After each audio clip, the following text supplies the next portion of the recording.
जट साहब एक बड़ा प्यारा शेर राणा शकील ने फरमाइश की थी कि यादों में तेरी याद थी, यादों में तेरी याद थी, क्या याद थी कुछ याद नहीं, तेरी याद में सब कुछ भूल गए, क्या भूल गए कुछ याद नहीं, बस याद हो तुम, सिर्फ याद हो तुम,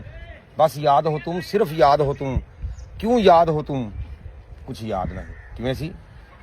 यादों में तेरी याद थी, हाँ। यादों में तेरी याद थी, कुछ भूल गए कुछ नहीं याद थी, हम कुछ भूल गए तेरे ते यादों में याद थी, तेरी यादों पे हम नहीं याद थी, तेरी यादों पे हम कुछ भूल गए, तेरी यादों पे हम कुछ भूल गए, तेरी यादों पे हम नहीं भूल गए, तेरी यादों पे हम नहीं भूल गए, तेरी यादों पे हम कुछ भूल गए, तेरी यादों पे हम नहीं भूल गए, तेरी यादों पे हम नहीं भूल गए, तेरी यादों पे हम नहीं भूल गए, हम तेरी यादों पे भूल गए, तेरी यादों पे हम कुछ नहीं भूल गए, तेरी यादों पे हम भूल गए तो तेरी यादों पे कुछ नहीं, हम तेरी यादों पे भूल गए तो तेरी यादों पे हम कुछ नहीं याद भूल गए। ठीक हो गया यार साहब। अच्छा इसका मकसद मकसद है ये, तेरी यादों पे हम याद नहीं, हम तेरी यादों पे याद हैं तो तेरी यादों पे हम नहीं याद थी, तेरी यादों पे याद हैं तो तेरी यादों पे हम नहीं याद थी, तेरी यादों पे हम कुछ भूल गए, तेरी यादों पे हम नहीं भूल गए, हम तेरी यादों पे भूल गए तो तेरी यादों पे हम नहीं भूल गए, तेरी यादों पे भूल गए तो तेरी यादों पे कुछ नहीं,